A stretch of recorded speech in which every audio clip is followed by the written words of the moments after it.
இலங்கையை மாத்திரமல்ல, உலகையே உலுக்கிய ஈஸ்டர் குண்டு தாக்குதலுக்கான கற்று உருவான ஒரு பிரதேசமாக அடையாளப்படுத்தப்பட்ட ஒரு இடம்தான் இலங்கையின் கிழக்கு மாகாணத்தில் உள்ள காத்தான்குடி என்கின்ற பிரதேசம்.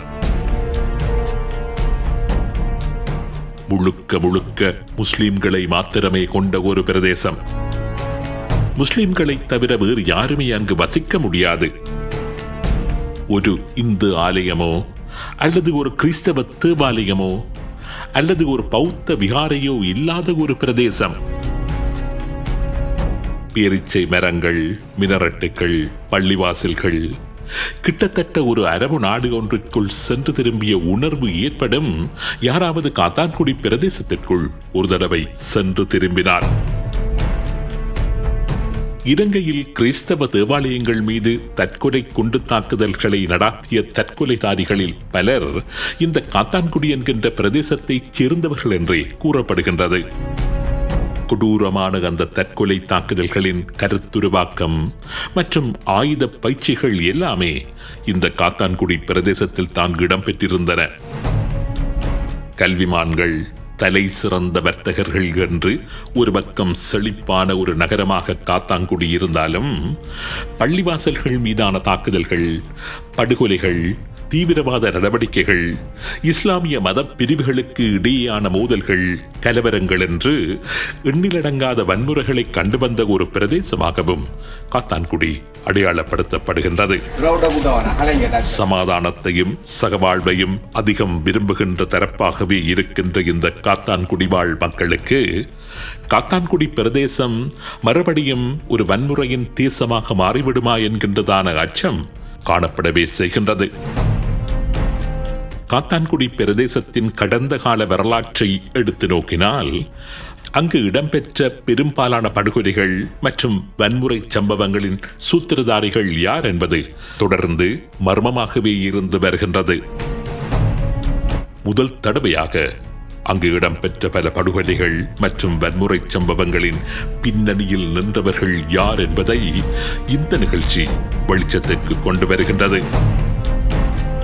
படுகொலைகளை கண்களால் கண்ட சாட்சிகள், அந்த படுகொலைகளில் ஏதோ ஒரு வகையில் தொடர்புபட்டவர்களின் நேரடியான வாக்குமூலங்கள் 20 வருடங்கள் கழித்து முதலாக அவிழ்கின்றன பல மர்ம முடிச்சுக்கள். காத்தான்குடியில் இடம்பெற்ற பல படுகொலை சம்பவங்கள் தொடர்பான முக்கியமான ஆதாரங்களை சுமந்து வருகின்றது இந்த உண்மையின் தரிசனம் நிகழ்ச்சி.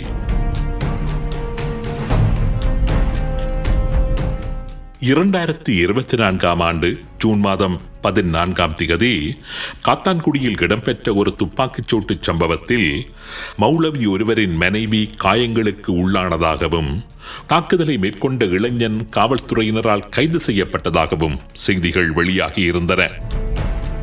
துப்பாக்கி பிரயோகம் செய்துவிட்டு அந்த இளைஞன் தப்பிச் செல்கின்ற சிசிடிவி காணொளியும் வெளியாகியிருந்தது. முழுமையாகவே அமைதிக்கு திரும்பிவிட்டதாக கூறப்படுகின்ற காத்தான்குடியில் மறுபடியும் துப்பாக்கி கலாச்சாரம் உருவாகி வருவதாக செய்தி வெளியானதை தொடர்ந்து அந்த துப்பாக்கி சம்பவத்தில் ஈடுபட்டது யார், எவ்வாறு நவீன துப்பாக்கிகள் மறுபடியும் காத்தான்குடி இளைஞர்களின் கரங்களில் கிடைக்கின்றன என்கின்ற கோணத்தில் விசாரணைகளை எமது செய்திப்பிரிவு மேற்கொண்ட போது அதிர்ச்சிகரமான பல ஆதாரங்கள் நமக்கு கிடைக்கப் பெற்றன. 2004ஆம் ஆண்டு தௌஹீத் மாதம் என்று குறிப்பிடப்படுகின்ற ஒருவித இஸ்லாமிய அடிப்படைவாத கருத்துக்களின் அடிப்படையில் காத்தான்குடியில் உருவாக்கப்பட்ட ஈமானிய நெஞ்சங்கள் என்கின்ற அமைப்பின் ஒரு முக்கிய உறுப்பினரான ஹமீத் லெப்பை முகமது சாஹித் என்பவரே கடந்த 14ஆம் தேதி காத்தான்குடியில் துப்பாக்கிச் சூட்டை மேற்கொண்டவர் என்று கூறுகின்றார்கள் காத்தான்குடி வாழ் மக்கள். இலங்கையில் ஏராளமான படுகொலைகளை புரிந்துவிட்டு பிரித்தானியாவுக்கு தப்பிச் சென்றுவிட்ட, இலங்கையில் தேடப்படுகின்ற குற்றவாளியான போலீஸ் ஃபாயிஸ் என்பவரது வலது கையாக செயற்பட்டு போலீஸ் ஃபாயிஸ் மேற்கொண்ட பல படுகொலைகளில் நேரடியாக சம்பந்தப்பட்டவர் என்று கூறப்படுகின்றவர்தான் இந்த முகமது சாஹித். இந்த முகமது சாஹித் மற்றும் போலீஸ் ஃபாயிஸ் பற்றி அவர்களுடன் இணைந்து செயற்பட்ட ஒருவர் எம்மிடம் பல உண்மைகளை கூறியிருந்தார்.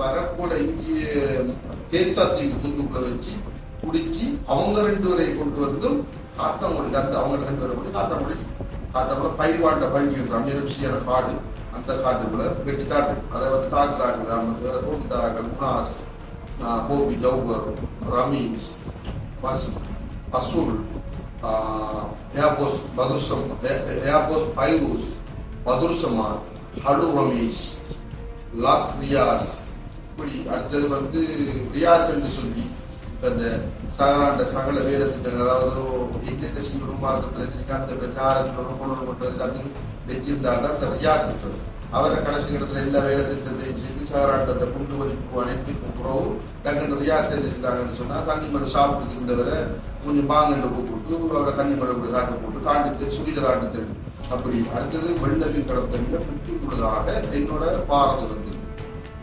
ஃபாய்ஸ் சிவா சமுத்தி நவாஸ் இவங்க வெள்ளவின் கடத்தலுக்கு வருவாங்க அதுல ஸ்மார்ட்டான நல்ல தைரியசாலியாக கவர்மெண்ட் சொல்லி அவங்கள கொண்டு வந்து ஏற்றிடுவாங்க தேர்த்துவாங்க ஒரு மனிதனை ஒரு மாடை இப்படி இழுத்து ஒரு டிராக்டர்லயோ ஓட்டோ இந்த மாடுகளை வச்சு கடையில் ஏற்றுறதுக்கு அதாவது ஒரு மனிதன் நிறுத்தப்பட்டான்.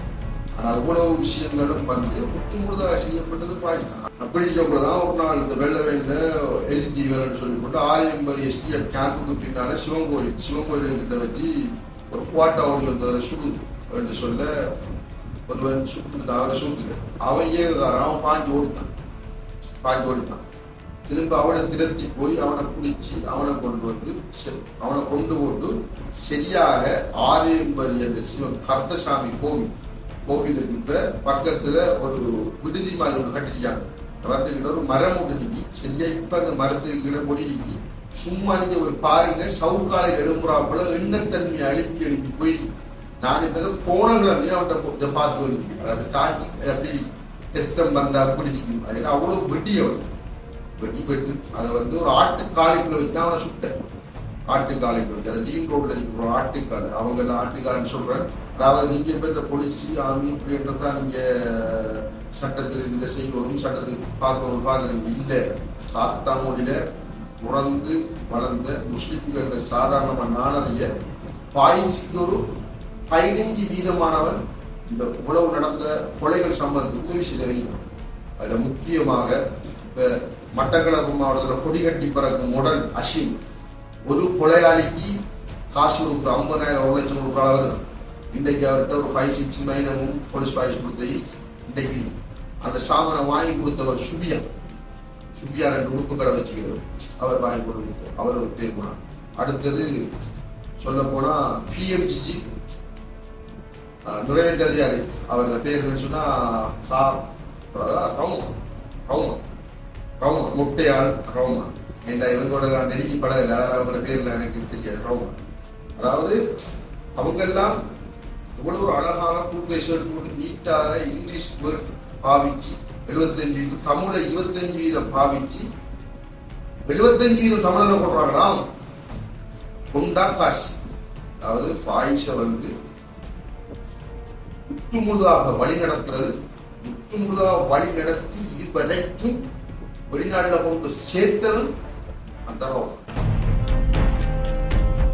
ஈமானிய நெஞ்சங்கள் என்ற தௌஹீத் இஸ்லாமிய அடிப்படைவாத அமைப்பில் அங்கம் வகித்தவரும் சாஹிட்டுடன் நீண்ட காலம் இணைந்து செயற்பட்டவரும் சாஹிட் மற்றும் அவர் சார்ந்த ஈமானிய நெஞ்சங்கள் தீவிரவாத அமைப்பு மேற்கொண்ட பல படுகொலைகளை நேரில் பார்த்த சாட்சியமான ஹுசைன் என்பவர் காத்தான்குடியில் இடம்பெற்ற பல படுகொலைகளின் உண்மையான பின்னணிகள் பற்றி எங்களுடன் பேசினார்.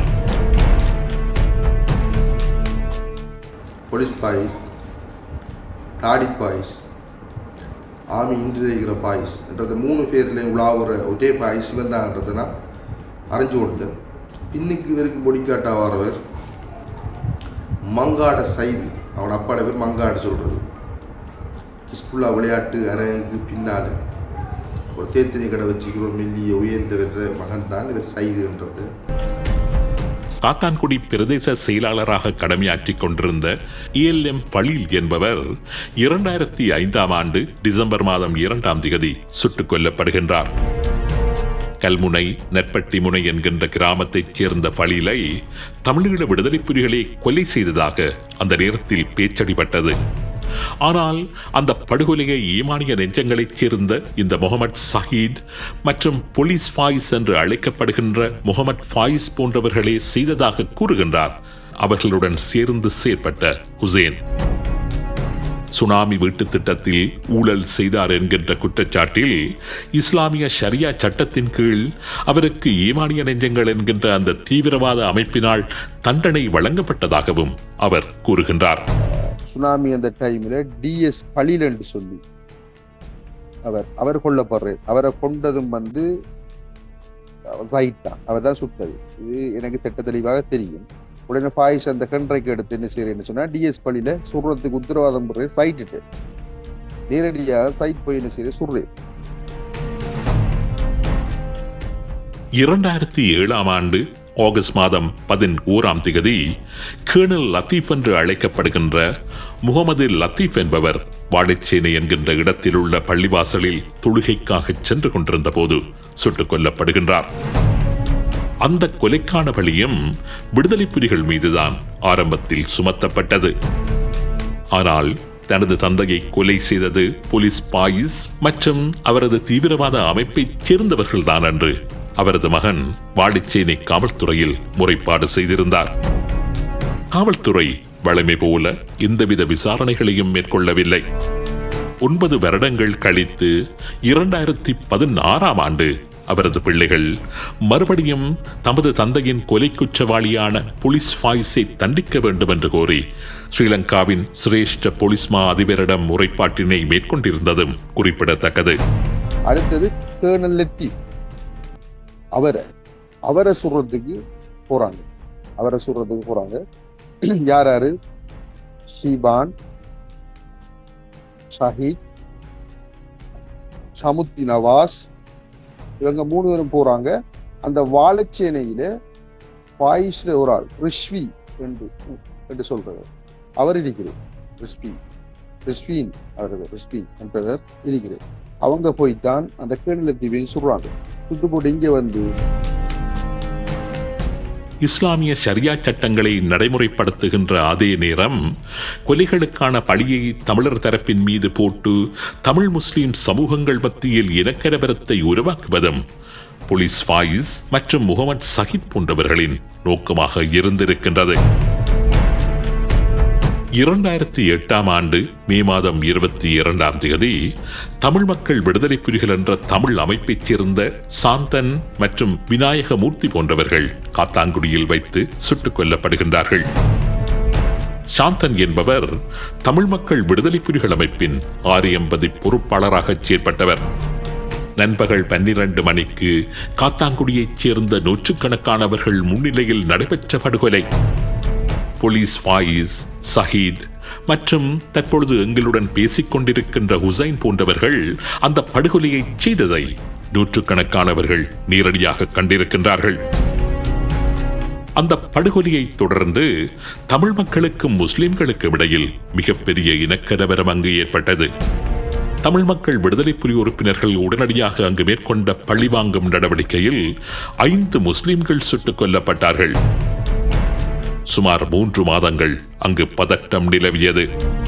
அந்த 3 மாதத்தில் 10க்கும் அதிகமான முஸ்லிம்கள் சுட்டுக் கொல்லப்பட்டதுடன் முஸ்லிம்கள் தரப்பில் 100 கோடிக்கும் அதிகமான சொத்துக்கள் சேதமாக்கப்பட்டன. போலீஸ் ஃபாயிஸ், ஷஹீத், ஹுசைன் போன்றவர்களே தனது கணவனை படுகொலை செய்ததாக கொல்லப்பட்ட சாந்தனின் மனைவியும் 680 பிரதேச சபைக்கு தலைவராக அந்த நேரத்தில் பதவி வகித்தவருமான கிறிஸ்டினா என்கின்ற பெண் காத்தான்குடி காவல் நிலையத்தில் முறைப்பாடு செய்திருந்ததும் குறிப்பிடத்தக்கது. அடுத்தது அதே சந்தர்ப்பத்தில் என்ன செய்யண்டா டிஎம்பிபியை சேர்ந்த 2 பேர் ஆட்கள் வராங்க. பஸ்கோல்ட்டு கிட்ட நிக்கிறாங்க. அந்த டிஎம்பி பஸ்கோல்ட்டு கூட நிக்கக்குள்ள இவர் பிஸ்டலோட போய் அவங்களுக்கு சுடக்குள்ள அவங்க மாறி சுடுறாங்க. சுட்ட உடனே இவர் இடது கால் குடையில வெடிப்படுது. படுது இங்க சைட்ல சைட்ல பட்ட உடனே அதை ஹாஸ்பிட்டலுக்கு கொண்டு போகாம வேற பக்கத்துகளில் வச்சு இவங்க சுகப்படுத்துறாங்க. அடுத்தது அதை சுட்டது சைட், வெடி வாங்கினதும் சைட் தான். 2007 ஜூலை மாதம் 9 சித்திக் என்று அறியப்பட்ட அப்துல் ஹாசிம் அப்துல் நசார் காத்தான்குடி பீச் ரோட்டில் இரவு 7 மணிக்கு பலர் முன்னிலையில் காத்தான்குடி முச்சக்கர வண்டி ஓட்டுநர்கள் சங்க கூட்டத்தில் கலந்து கொண்டிருந்த போது போலீஸ் ஃபாயிஸ் மற்றும் சித்திக்கினால் பகிரங்கமாக சுட்டுக் கொல்லப்பட்டார். அந்த கொலையையும் அங்கிருந்த ஏராளமானவர்கள் நேரில் பார்த்திருக்கின்றார்கள். ஆனால் வழமை போலவே ஒழுங்கான விசாரணைகள் அங்கு மேற்கொள்ளப்படவில்லை. மேலதிக கொலைகளை தடுப்பதற்கான நடவடிக்கைகளும் எடுக்கப்படவில்லை. அடுத்தது அதே இடத்துல தான் மொடனுக்கு முன்னுக்கு ஒரு ஆட்டோ மீட்டிங் ஒன்று நடந்தது. அந்த மீட்டிங்ல சித்திக் என்றவர் ஆட்டோக்குள்ள இருந்தவர். அவருக்கும் இந்த போலீஸ் பாய்ஸ் அவங்களுக்கு முரண்பாடுகள் இருந்துருக்கு. சமய கலாச்சார இந்த பிரச்சனை உடையன செய்யறேன்னு சொன்னா சிவானும் ஷைதும் சிவான் அவர்கிட்ட அவர் சித்திக்க சுடுறே, சிவான் சுடுறே, அவர் கிட்டத்தட்ட சுடுறே, சைட் நிக்கிறே பக்கத்துல. காத்தான்குடி பிரதேசத்தில் படுகொலைகள், குற்றச்செயல்கள் போன்றவற்றில் ஈடுபட்டு வருகின்ற ஈமானிய நெஞ்சங்கள் என்கின்ற தீவிரவாத அமைப்பை பற்றி காத்தான்குடி வாழ் மக்களிடம் பேசிய போது சுன்னத்துல் ஜமாத் மற்றும் வஹாபிசம் என்கின்ற கோட்பாடுகளின் அடிப்படையில் காத்தான்குடியில் இருக்கின்ற 2 இஸ்லாமிய மத பிரிவுகளுக்கு இடையிலான கருத்து மோதல்களின் அடிப்படையில் உருவாக்கப்பட்ட ஒரு அமைப்புத்தான் ஈமானிய நெஞ்சங்கள் என்கின்ற அமைப்பு என்று கூறுகின்றார்கள். ஈமானிய நெஞ்சங்கள் வஹாபிச அடிப்படைவாத கருத்துக்களை தமதாக கொண்டிருப்பதுடன் ஷரியா சட்டத்தை முதலில் காத்தான்குடியிலும் அதனைத் தொடர்ந்து படிப்படியாக இலங்கை முழுவதிலும் நடைமுறைப்படுத்துவதை நோக்கமாக கொண்டு செயற்பட்டு வருகின்றவர்கள் என்றும் கூறினார்கள். ஈமானிய நெஞ்சங்கள் சொன்னா இங்க காத்தான்குடியில பல கொள்கைகளை பின்பற்றுறவங்க இருக்கிறாங்க. ஒவ்வொரு கொள்கைகள் சுன்னி முஸ்லீம் இப்படி தௌஹீத்லயும் பல பல கொள்கைவாதி இருக்காங்க. அதுல பாய்ஸ் ஒரு தௌஹீத் கொள்கைவாதி. அவருக்கு எதிராக ஏதாவது பள்ளி வாயில ஒரு சிறப்பு நிகழ்ச்சி எது நடந்தா அவருக்கு அது பிடிக்காது. எந்த விதத்திலையும் ஆக்களை போட்டு அவர் அடிச்சோ உடைச்சோ இதோடு அதே மாதிரி ஒன்றை செய்தவர் தான் அந்த நோன்பு 16 திராவியா தொழுது கொண்டிருக்க கூட தான் அவர் என்ன செய்திருந்தா ரைட் என்றவர் அனுப்பி கிரனேட் அடிக்கிறேன். 11 பேர் அதுல காயம். 11 பேர் காயம். அதுக்கு பிறகு என்ன நடக்குதுன்னு சொன்னா அப்படி ஒன்றதுல நோம்பு 16 நோம்பு 17 என்ன செய்யறேன்னு சொன்னா பதுர் யுத்தம் சொல்லிதான் ரவுப் மோலையில பள்ளி வாயிலுக்குள்ள ஆட்கள் பொடியும் செட்டு எல்லாத்தையும் பொய்ய சொல்லி பூட்டி எடுத்து போட்டு அடிச்சு சுட்டு அவ்வளவு அப்படி சித்திரவதை செய்து ஒரு கலவர பூமி, அதாவது யுத்தம் பூமி மாதிரிதான் இருந்துச்சு அந்த டைம்ல. அப்படி அவ்வளவு ரவுப் மோலையில ஆட்கள் அவ்வளவு என்ன செய்வாங்க, தஞ்சம் பூந்து அவங்களால இயலா. அப்படிப்பட்ட அவர தௌஹீத் கொள்கையை மட்டும் இவருக்கு இந்த கொள்கைக்கு யாரு பின்புலம் இருக்கிறாங்க, என்ன நடக்குதுன்றது நமக்கு தெரியாது. நாம எதையும் கேட்டோம் என்று சொன்னா ஏதோ எங்களுக்கு தான் ஆபத்து. என்ன செய்யற விஷயம் தெரியாம இவர்கிட்ட வந்துட்டான். அவர் பார்க்கறதுக்கு நல்லவர் போலதான் இருப்பார். ஆனா அவர் வந்ததுக்கு பிறகுதான் இவர் செய்த கொலை. இவருக்கு இது மட்டும் இல்ல, அவரு மட்டக்களப்பு மாவட்டத்தில் அவர் செய்த கொலைக்கு கணக்கே இல்லை. அவர்தான் அவர் எப்படி என்ன செய்வேன்னு சொன்னா ஏதாவது ஒரு பிரச்சனை நடத்தும்னா முஸ்லிம்கள் இனவாதத்திலையும் கொள்ளுவேர், தமிழாக்களையும் கொள்ளுவேர். அவர் தனிப்பட்ட ரீதியில இவர் இந்த ஈமானிய நெஞ்சம் என்று சொல்லி இவர் செய்த குற்றங்கள் அனைத்தும் இதான்.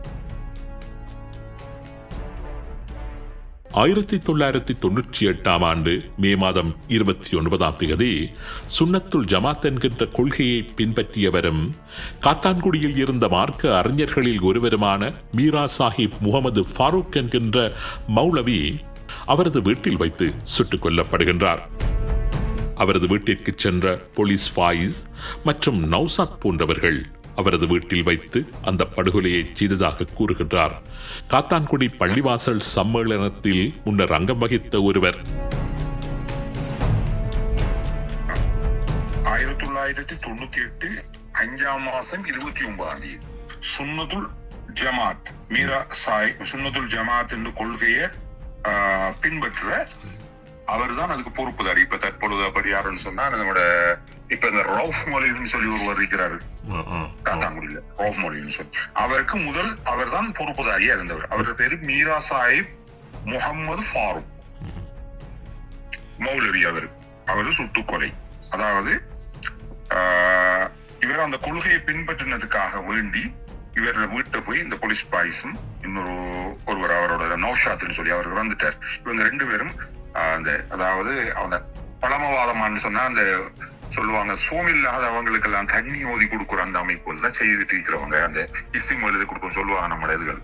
அவர்கிட்ட போய் தண்ணி ஊதுற மாதிரி ஒரு போத்தலை கொடுத்துட்டு அவர் ஊதி திரிக்கும் போது அவர் தலையில சுட்டுட்டு வந்துட்டாங்க அவர் வீட்டை வச்சு. இந்த சம்பவம் இதுதான் முதலாக காத்தாங்குடியில இடம்பெற்ற மார்க்க ரீதியான முரண்பாட்டுகளுக்கு ஏற்பட்ட முதலாவது கொலை. இதுதான் இதுக்கு பிறகுதான் இங்க 2 பிரிவாக இங்க காத்தாங்குடியில வாழ்றாங்க. காரணம் என்ன, சுன்னத்துல் ஜமாத்னு சொல்றவங்க கிட்டத்தட்ட 6000 பேர் தனியா வாழ்றாங்க ஒரு பகுதி இருக்கிறதுக்கு. அதுக்கு தலைமையாக இருந்தவர் தான் இவரு. இதுக்கு இப்ப தற்பொழுது இருக்கிறவர் ஃபாரூக் மௌலவி, ஃபாரூக்ல ரவுஃப் மௌலவின்னு சொல்லி இப்ப இருக்கிறார். இவர் தான் இந்த சம்பவம். இதுக்கு பிறகு நடக்குது, அடுத்தது நடக்குது 2000 ஆண்டு 3ஆம் மாசம் 3ஆம் தேதி இந்த ஃபாரூக் மௌலவியை கொலை செய்தது அந்த அப்துல் ரசாக் முகமது நௌசாத்தும் இந்த போலீஸ் பாய்ஸும் தான் இவரை போய் சுட்டு.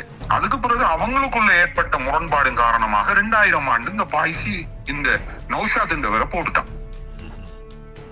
2000 ஆண்டு 3ஆம் மாதம் 3ஆம் தேதி அவர் பேரு அப்துல்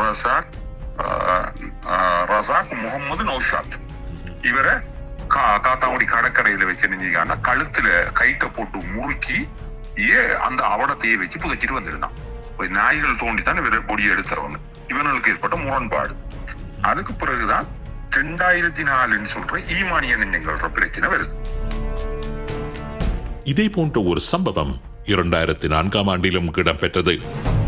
சுன்னத்துல் ஜமாத் பிரிவு மக்கள் தாக்கப்பட்டதுடன் அவர்களுடைய சொத்துக்களும் சேதமாக்கப்பட்டு அந்த பிரிவைச் சேர்ந்த நூற்றுக்கணக்கானவர்கள் காத்தாங்குடியை விட்டு விரட்டப்பட்டதாக கூறப்படுகின்றது.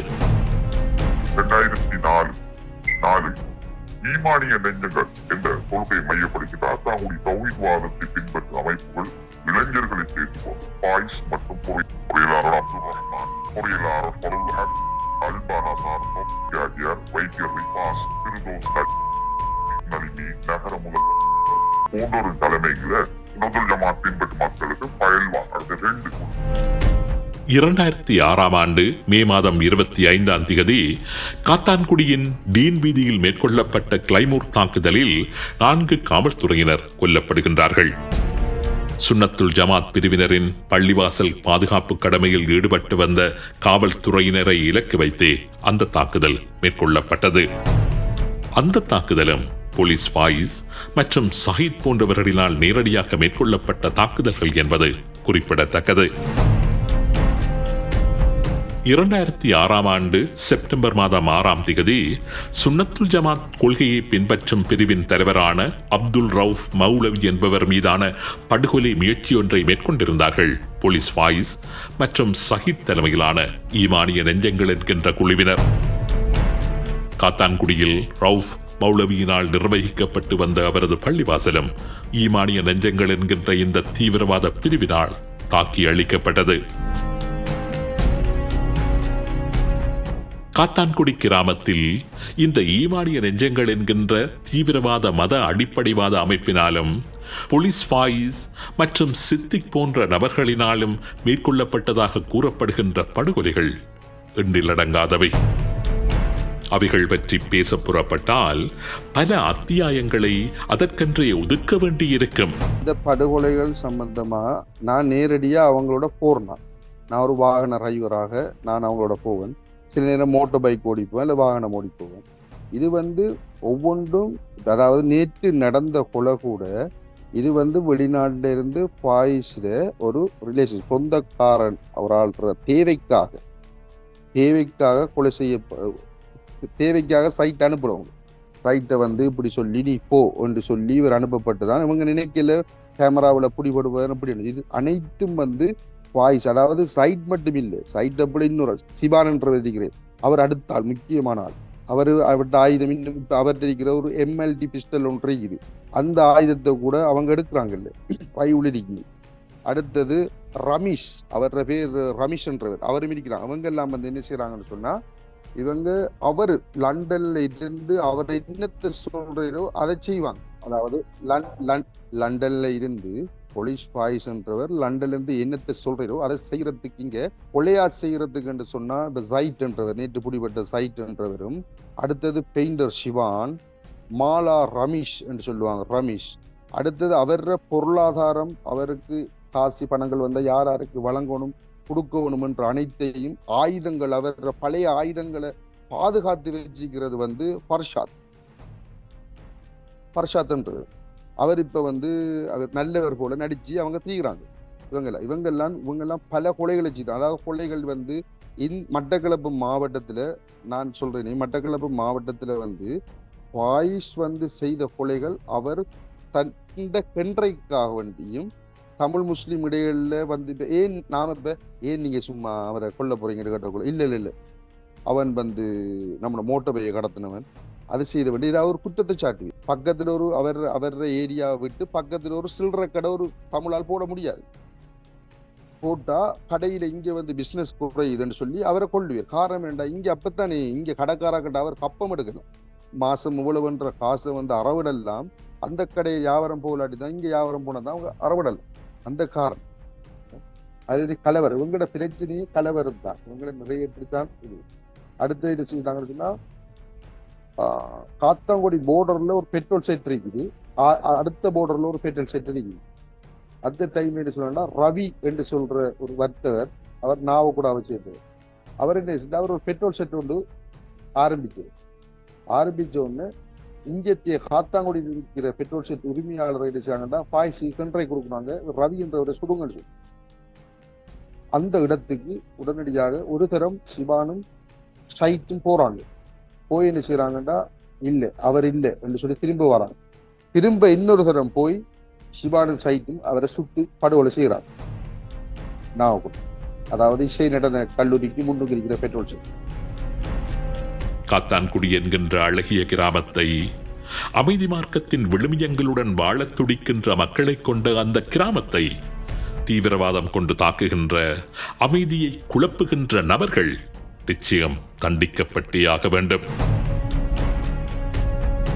ஆனால் இலங்கையில் அதற்கான வழி இருக்கின்றதா? எதிரொலிக்கின்ற இந்த கேள்வியுடனேயே நிகழ்ச்சியை நிறைவு செய்கின்றேன்.